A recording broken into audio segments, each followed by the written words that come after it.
I want to invite our morning keynote speaker up to the stage. Jim Capretta is the Milton Friedman Chair at the American Enterprise Institute.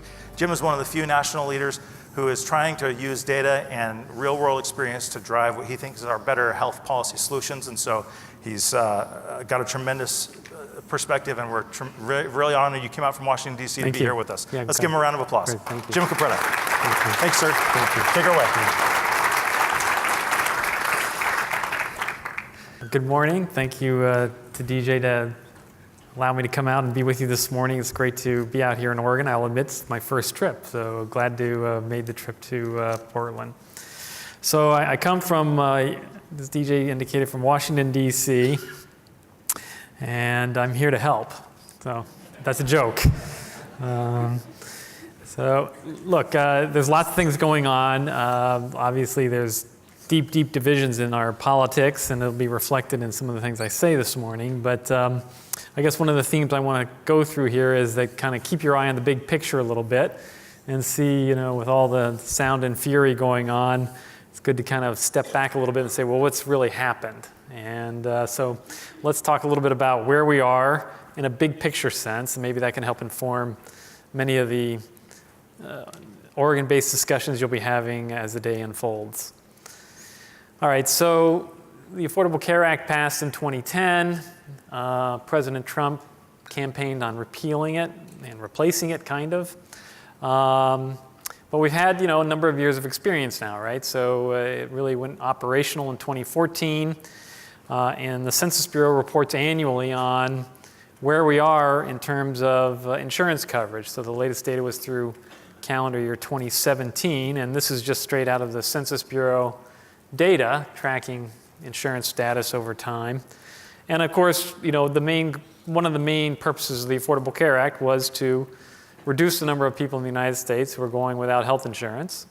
And, here we are. So as of 2017, the number is still holding steady at about 9% or 8.5% to 9% of the population going without health insurance. And that's down from basically a steady state of 14, 13, 15% going back probably 3 or 4 decades.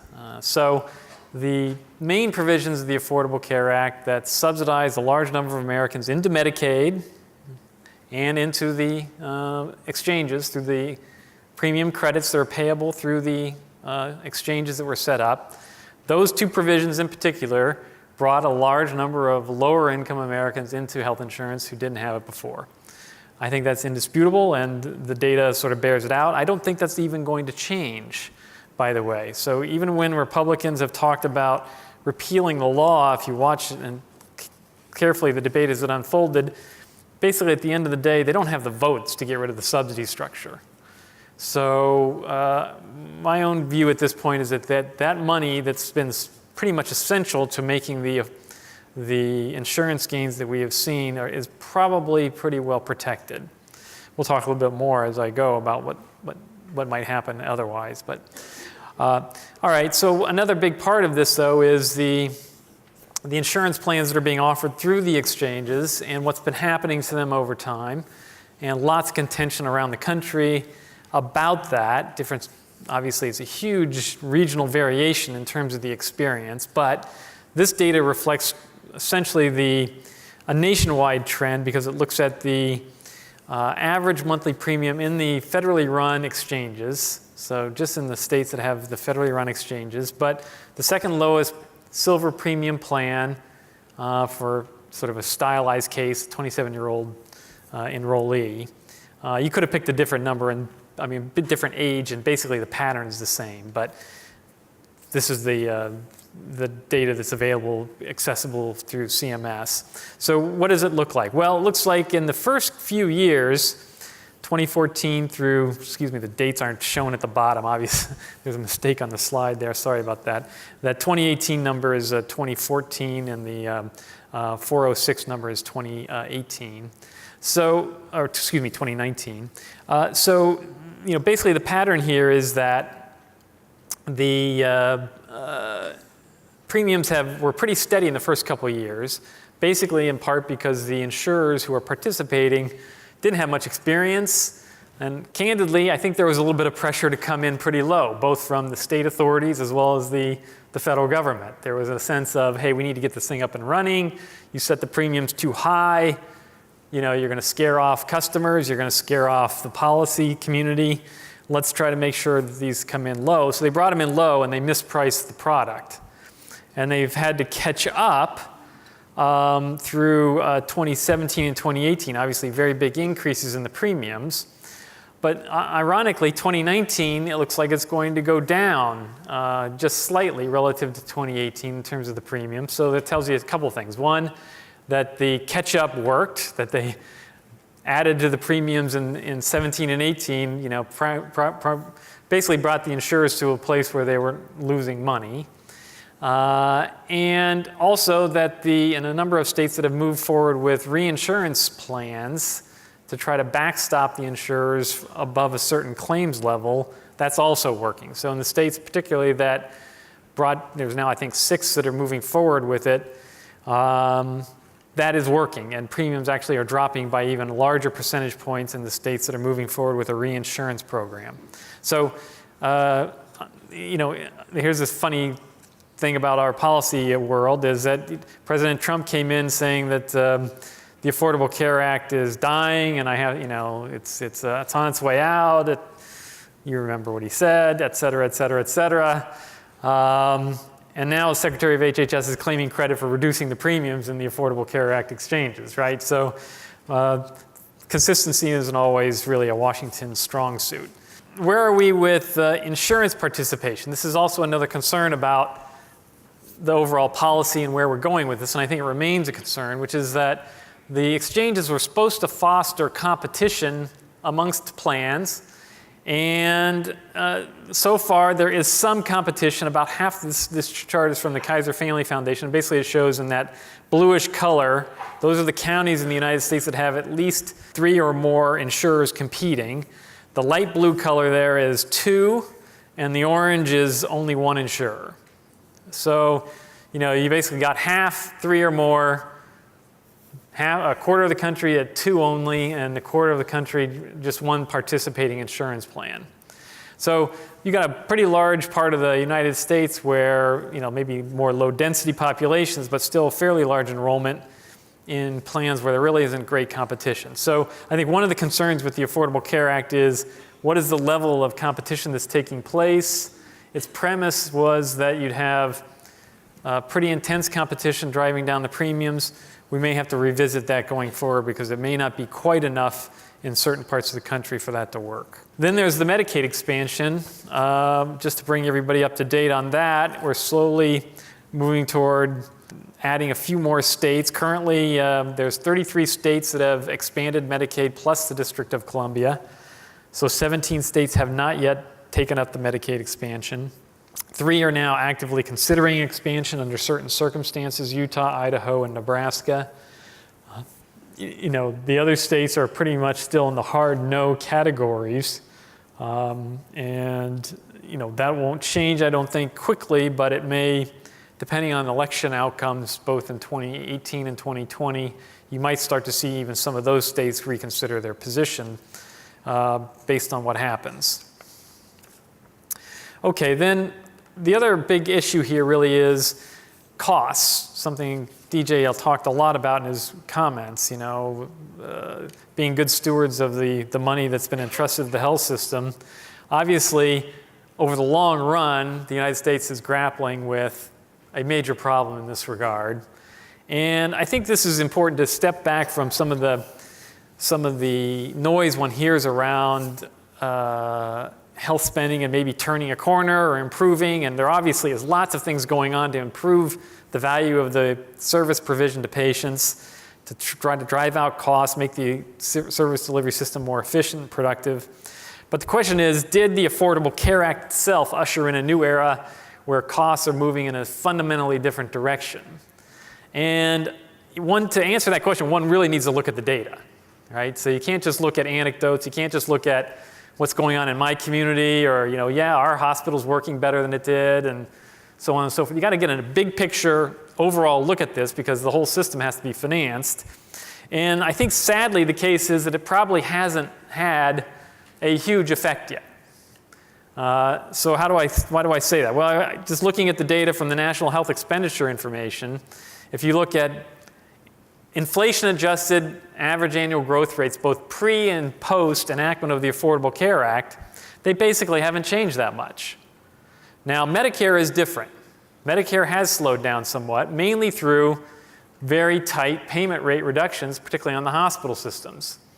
But for the balance of the system, the growth rate in the aggregate has basically been the same and even slightly higher on a per capita basis.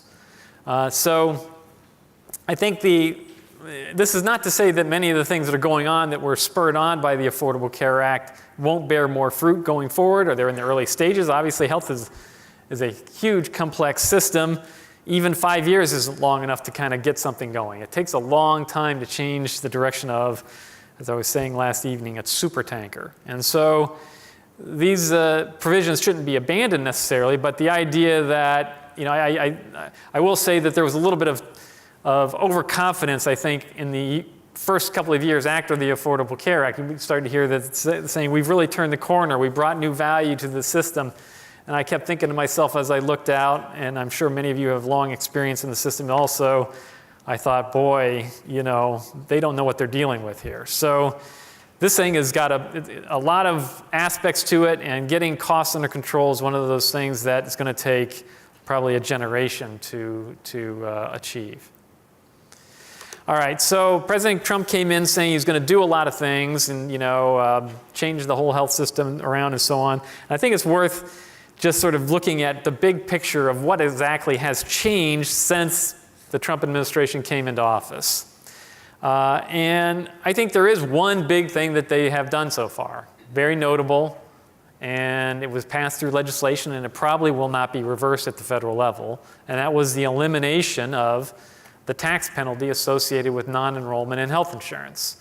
So that was a major provision of the Affordable Care Act, and that tax penalty has now been repealed on a permanent basis, and I don't see the votes for reinstating it, even if a Democratic president becomes president in 2021. I think they would have a real hard time reinstating that provision. Now, that doesn't mean states could not reinstate it, and several states are moving forward, and I think that could actually lead to a natural, good experiment around the country about the effectiveness of that provision on a state-by-state basis. But at the national level, I think it has been, it's not going to come back anytime soon. So that was a major change that the Trump administration put into place. Second big thing is the short-term limited duration insurance plans. Not quite as consequential, but we'll talk more about that in a second. And then third is the association health plans. And then fourth, in terms of things that I think are important to keep an eye on, is two-sided risk for the ACOs. Of those are probably the four biggest things they've moved forward on. Now, they've done a whole bunch of other things that are a lot of noise. They did one yesterday on drug pricing and ads.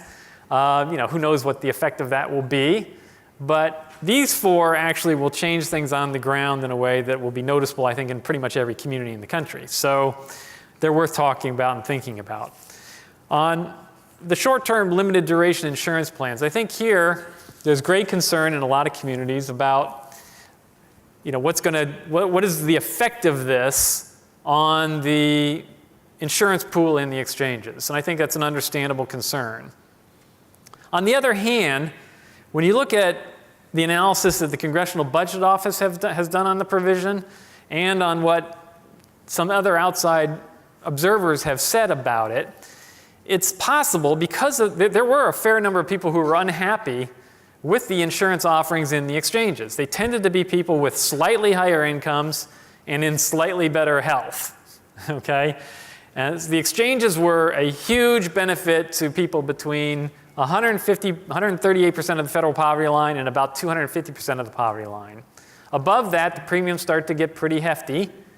And if you were a healthy person in their 30s or 40s and you have a job and you're making an income but you need health insurance, and the only thing you could do is buy on the exchanges without a big subsidy, in a lot of states, not every state, in a lot of states, the options were not very attractive.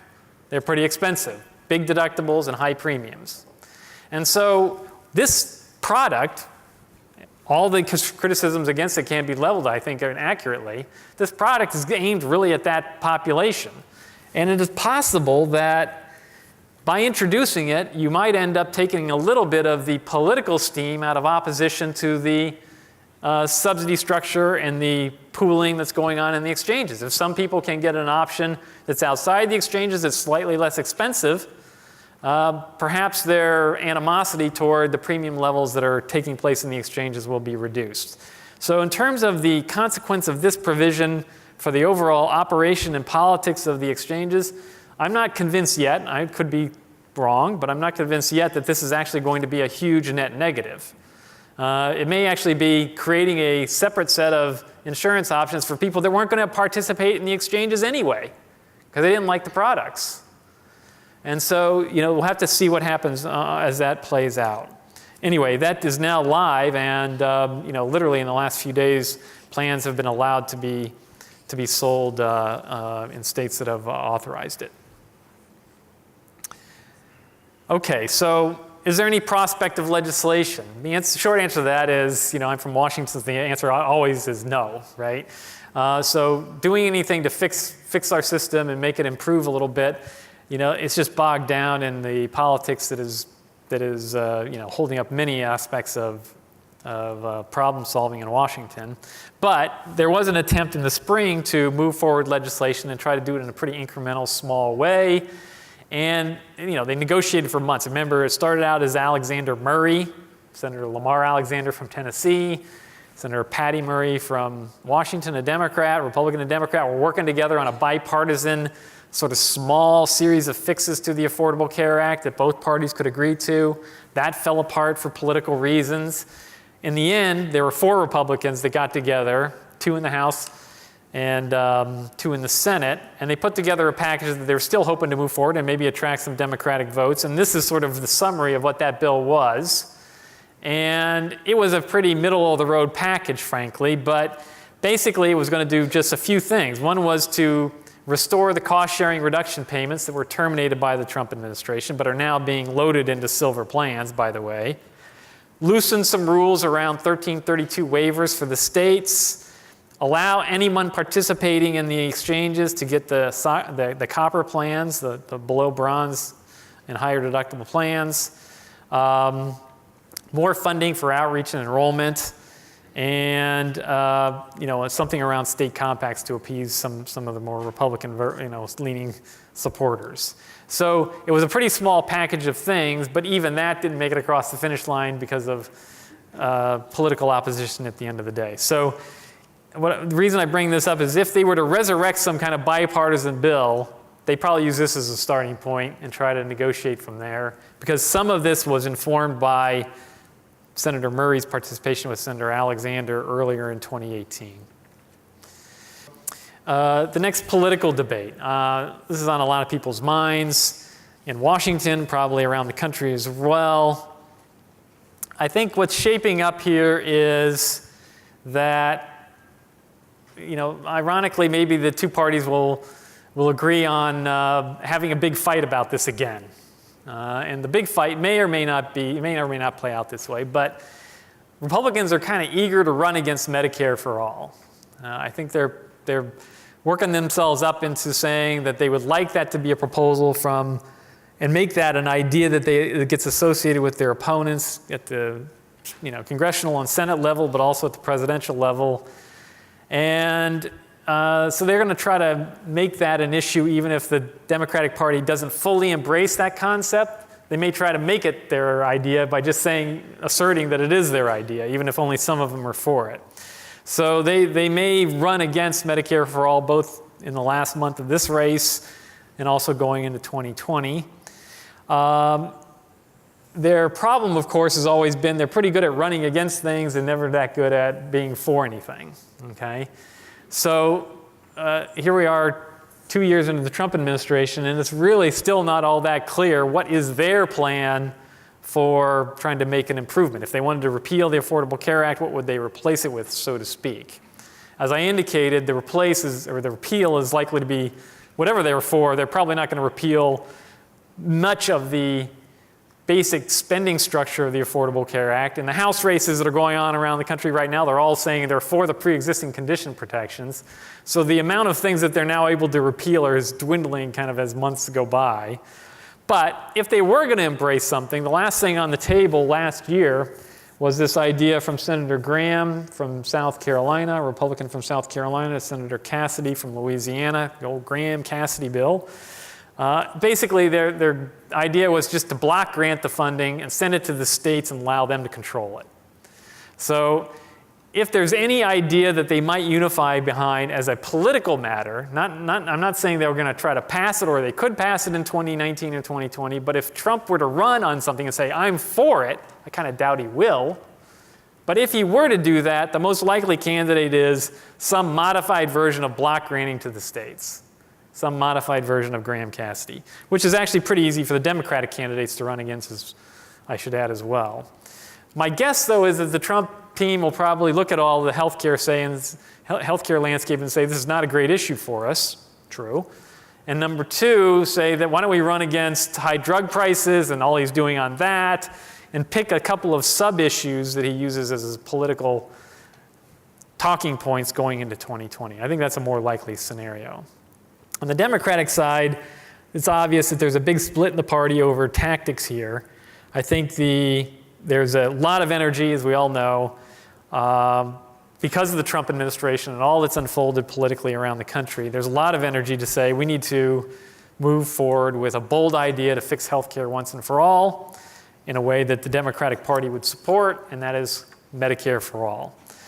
There are others who would like to pursue something that wouldn't upend so many current arrangements and would like to just introduce more public options into a couple of settings, probably in the exchanges, a publicly run plan, and also perhaps early retirement into Medicare, expand Medicaid even more. So ways of expanding public insurance enrollment without going all the way to a public insurance plan for everybody in the country. So that will be quite interesting how that plays out, and it'll probably be litigated in the primaries leading up to the selection of a Democratic candidate for president. So that's obviously been teed up and now is a big issue going into 2019 and 2020.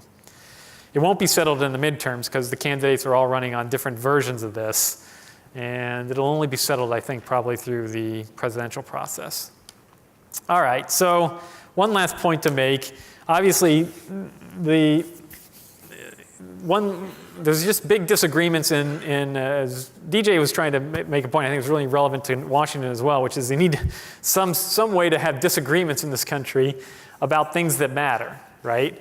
And healthcare is one of those things that does matter. So we shouldn't just say, oh, why can't they get along and all just sort of work it out? There are some big ideas on the table that still need to be hashed out and figured out, and compromises probably need to be struck. Neither side is going to probably be able to prevail entirely with their point of view.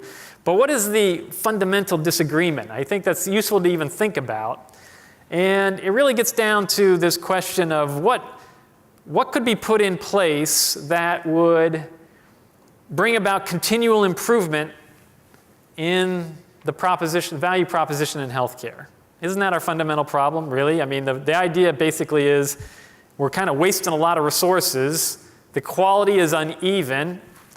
If we're honest with ourselves, we admit that. And people paying into the system aren't dumb, and they kind of figure it out. And they say, look, what do we got to do to make sure that the system produces higher value for what people are spending on premiums and also on direct services? And the disagreement really is around, what's the answer there? Well, how do you do that? One side, obviously a little bit of blue and reddish here, or maybe a little blue and maroon on the chart, but one side would say, look, if you look around the world, most other countries say markets don't actually work that great in healthcare, and you need a regulatory governmental process to try to drive toward publicly agreed upon ways of driving value in healthcare. The maroonish, reddish side says the United States is a big, complex country. If you try to do this through the government's all thumbs, especially at the national level. They'll make a mash of it, and we'll end up with sort of a lowest common denominator, low quality system that doesn't adapt and innovate the way it needs to. So I think my own view is both sides actually make pretty good points, okay? Healthcare is different. There is a lot of market failure in healthcare, but we are also a big, complex country, and trying to get everybody to agree on one regulatory structure for how to run healthcare in the United States is not easy. And secondly, the federal government, through the Department of Health and Human Services, having observed it up close and worked in government for a long time, my own view is that if it's not all thumbs, it does have a few thumbs on its hands. So it's a bureaucratic system, and doesn't lend itself to quick adaptation. It's also subject to regulatory capture by special interests. Some of the best paid people in the country are people who know how to work the regulatory system through Medicare. So I think the question is, what can be done to move forward here? And my own thought is that we're going to end up with some mix of the two. You're probably going to have some market incentives, some role for the private sector, some role for consumers to make choices, but within a structure where the government also has set some terms and parameters. There's some regulation, and where there's complete market failure, there may be some payment regulation as well.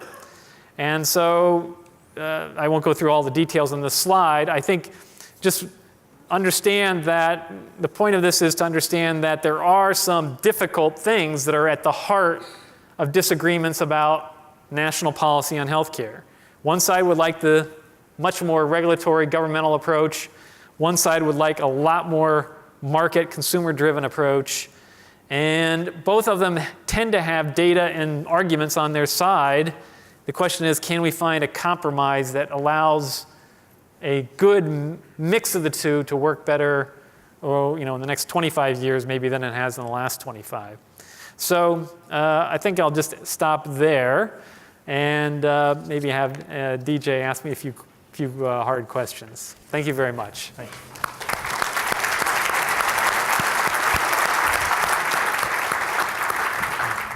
Thanks, Jim. Yeah. So you were in the George W. Bush White House. You're a Republican. You work at the American Enterprise Institute. It's one of the more prominent right-of-center think tanks in the country. You're the Milton Friedman Chair. Doesn't get, there are a few brands as conservative in economics as the Milton Friedman brand. Let me ask you sort of a long-winded question, but the punchline is the hybrid managed care model that is purchased by states, is that the best option moving forward? That's the punchline. The preface is, if in economics you have kind of a monopoly on one side and a monopsony on the other, you want big power to fight big power. You want consolidated purchasing to fight consolidated provisioning. And in healthcare, we've got a lot more consolidation on the provider side. And if we look at the full scope of Medicare, as you pointed out, and certainly states that have a Medicaid managed care model like Oregon, we see empirically better cost control, better care coordination, better quality outcomes. So both theoretically, it would suggest consolidated purchasing as a direction forward, and empirically, it seems like state models like Oregon's and the Medicare Advantage model, where you have an active purchaser, but not provider by government, is maybe the best pathway forward. Would you buy that? Yeah. I'm a big fan of Alan Enthoven, the managed competition structure that he's been promoting for 30 years, 40 years. And essentially what you're describing is an element of what he pushed and described 4 decades ago.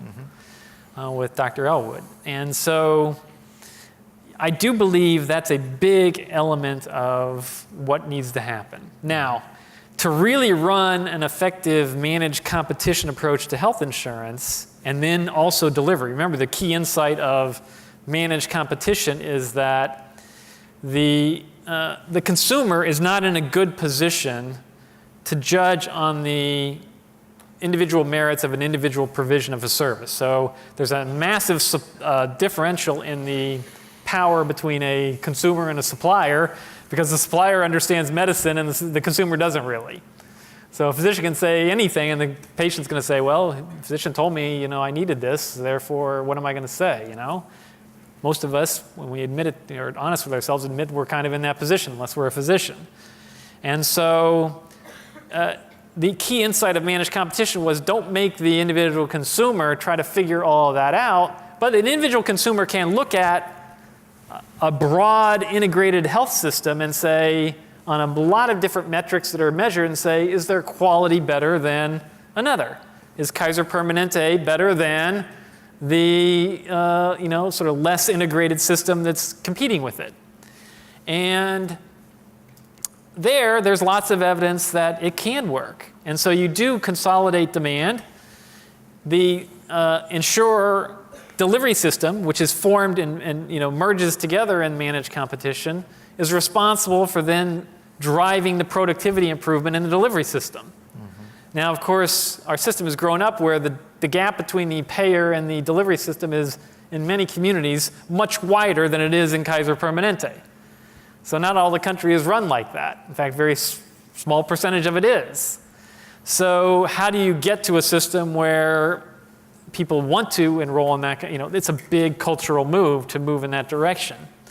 So I would say the managed competition theory is shown to actually have a lot of merit. There's a lot of data supporting that it does tend to work, but it's very difficult to implement. And a couple of key things have to happen, and in many markets they haven't happened. Mm-hmm. And so yes, there's managed care and Medicaid, and most states have moved toward competitively bidding their managed care operations through that system, and it's effectively like managed competition run by the state. But in Medicare, you don't really have that yet. And in the employer setting, frankly, you don't really have that yet. So if we're not talking about the world of real political, practical possibilities, yeah, because Congress is probably going to continue to be a mess for a long time, let me sort of step back from that. On the agency side, there are a lot of things that might happen, particularly if we're going to see more allowance for 1332 waivers. If we build off this sort of managed competition is good premise, what do you think about the idea of giving states like Oregon that are already down this pathway the opportunity to procure some of the Medicare spend? In other words, maybe don't call it a block grant for a blue state or a purple state like Oregon, but if you send Medicare purchasing authority to the states, all of the dollars that go with it, that already happens to some degree in the dual eligible space. Is that a pathway that might offer some additional innovation dollars to states, maybe some additional opportunity for real disruption? Is that a possibility? Yeah, it's possible. The odds are not real great just because the national political culture toward running a national Medicare program is very powerful. So you've got a lot of interests that are invested on both parties in a national Medicare program. And if they start breaking it up into allowing states to run the Medicare component, it would fundamentally change a lot of aspects of the program. You can almost see, I could see it happening, but I think it's a pretty tall order to pass politically. You would take a statute to allow it to happen. Now, one thing that could happen that's a little bit of a small part of what you're getting at is remember that Maryland in the 1980s, through a lot of political maneuvering, was able to insert a state Medicare waiver into statute. So they got the only Medicare waiver in the country allowing them to move toward an all-payer rate-setting system in Maryland through a provision that was entered into the Medicare statute, specifically allowing them to do it. One can see that if they got that, maybe other states could try to extract a similar thing. But it didn't cover the whole system. It just sort of said, here's how you pay your provider system. But would probably take a senior member in the Senate Finance Committee and absolutely. a senior member in the House Energy and Commerce Committee. Yes, they were politically Oregon has wired. One of each. Yeah, well, Oregon is in a good position. You're right, especially if the Senate flipped. But we have time for just one question. If there's a burning question out there, I want to make sure I'm sorry I went over a little longer than I wanted to. No, you did great. You did great. It's hard for me. Right here. Maybe there are 10 hands up, but with the lights, I can only see what looks to be Sam's. So Sam, fire away. introduce yourself first for Sam. Stand up. Don't be shy. You're not shy. Thank you. Samuel Metz, Oregon Physicians for a National Health Program. I appreciated what you were saying, Mr. Capretta, about the 1332 waivers being sort of a nibble. Washington, U.S. Representative Pramila Jayapal introduced H.R. 6097, state-based universal health care. It would allow the Secretary of Health and Human Services to award to states that qualify for an ACA 1332 waiver, a super waiver. It would do just what DJ was talking about. Yeah. The states could mobilize all federal money, wouldn't have to worry about Medicare, Medicaid, ERISA, et cetera. Is this a way for, say, Oregon to become one of the laboratories of healthcare democracy, or is this removing the side rails from systems that work and allow the federal government to dodge its responsibility? It's probably, so you put it as an either or, right? So look, if I had a vote, I'd vote yes. I'd say, let's try it and see how it goes. I think interestingly, there are a couple states where I could see if they got the authority, they really would move forward on it. And Oregon is potentially one of them. I wouldn't actually bet the ranch on it, but it's potentially one of them. Vermont is potentially one if they ever got that authority. But a lot of states talk a good game until they then have to do the following, which is to tell all the Medicare beneficiaries in the state, hey, you're not going to get Medicare the way it used to be anymore. We got you in a new thing, okay? Wait till they have to deal with that politically. Second big one is the employer-based system, right? You got 160 million people in the United States in employer-based healthcare, and the percentage is roughly the same in every state, right? So the two dominant systems are not under state control now, and you got to go to all the people participating in those two dominant systems and tell them, I got a great idea, I'm going to give you something better. Now, in Oregon, you might get away with it. Vermont, you might get away with it. I think the other 48 states probably not, just because they're going to say, I don't trust the state government any more than I trust the federal government to run the whole health system. Now, I'm not saying I wouldn't vote for it because I'd like to see a couple states try and see what would happen.